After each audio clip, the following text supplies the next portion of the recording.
Does a judge really have the best interest of the law in mind, or is he on a vendetta?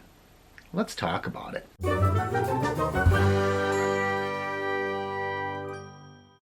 Welcome everyone, I'm Mark. This is Mark's Travel Time. If you're new to the channel, I'm going to ask that you click my face in the corner to subscribe. Don't forget to ring that bell icon, that way you'll know when I post new videos. I asked in the opening segment, is the judge on a vendetta? What I'm talking about is the AB5, and I know a lot of people are interested in this because some people think that this is going to start a tidal wave across the entire United States. I don't know about that, but I do like to dig in a little deeper and look at people's motives. So I was reading a story online. This is by Dan Eaton, is a reporter.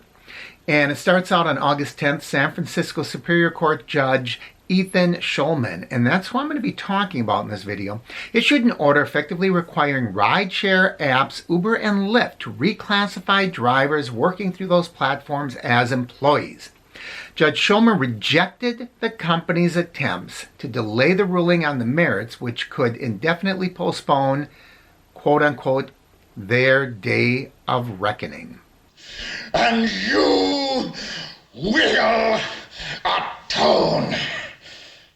Now, when I hear terms thrown around like their day of reckoning, I'll tell you, that doesn't sound to me like an unbiased judge. Now, understand, I'm not coming down on the side of Uber and Lyft. I'm not coming down on the side of the judge. I just want to look at what's happening here because I think the dynamics in play are incredibly interesting, and I like to look at motivation. The AB5 dispute, like many others, focused on whether the companies could pass Part B of the test. I do happen to agree with that assessment, both of this reporter and of Judge Schulman. Judge Schulman said there was an overwhelming likelihood that the companies would be unable to do so, entitling the people to a preliminary injunction. And Part B says that drivers are not providing a primary function of the business. And here is a quote from the judge. It says simple, defendants' drivers do not perform work that is outside the usual course of their business. To state the obvious, drivers are central to Uber and Lyft's entire ride-hailing business. Well, listen to the language. When you're talking about legalese, you have to pay attention to every word they say.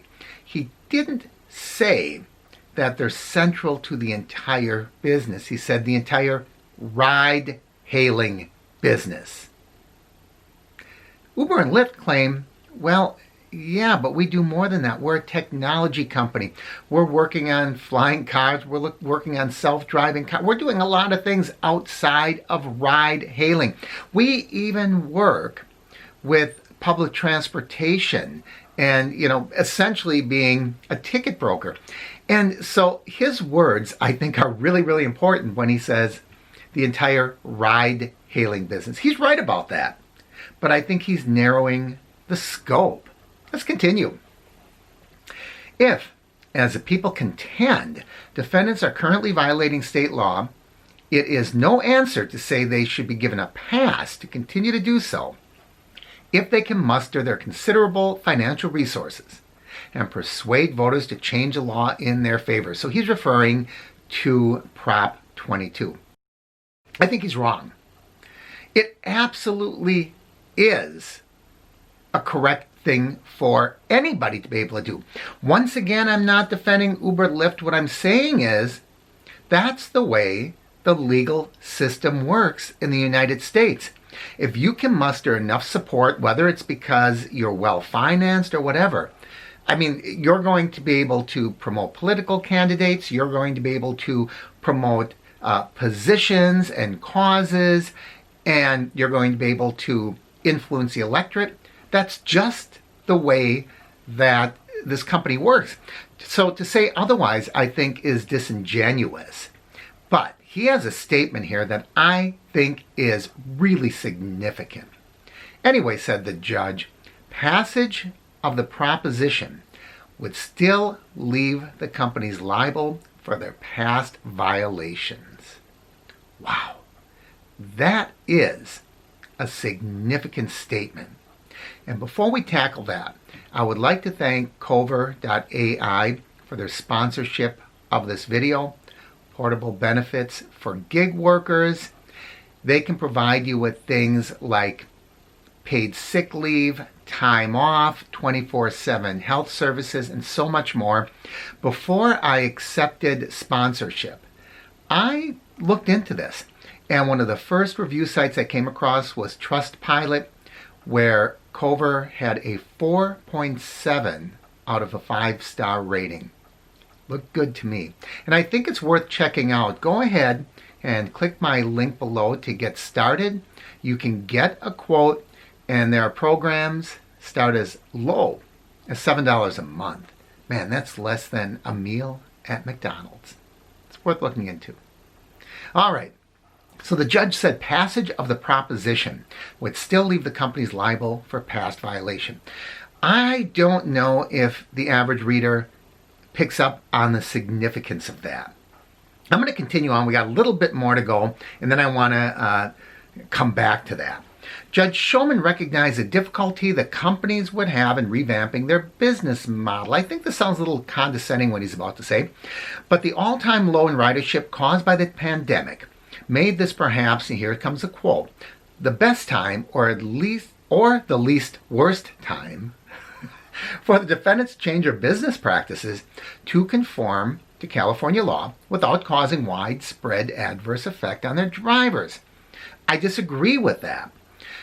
I happen to think that if Uber, Lyft, and anybody else has to change your business model, you're not going to just be able to change it based on the fact that you have low ridership right now. You're still going to have to find a way to make every single person that is actively on your platform either an employee or limit their hours or kick them off. Just because ridership is low doesn't mean you can ignore, all of these responsibilities that are incumbent upon you in responding positively to that law. So I think that there is no good time. I think if things come down in I don't know if you can say in favor of Shulman because he is the judge, he's already ruled.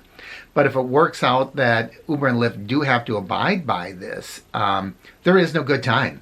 It's all going to have to affect every single driver in one way or another.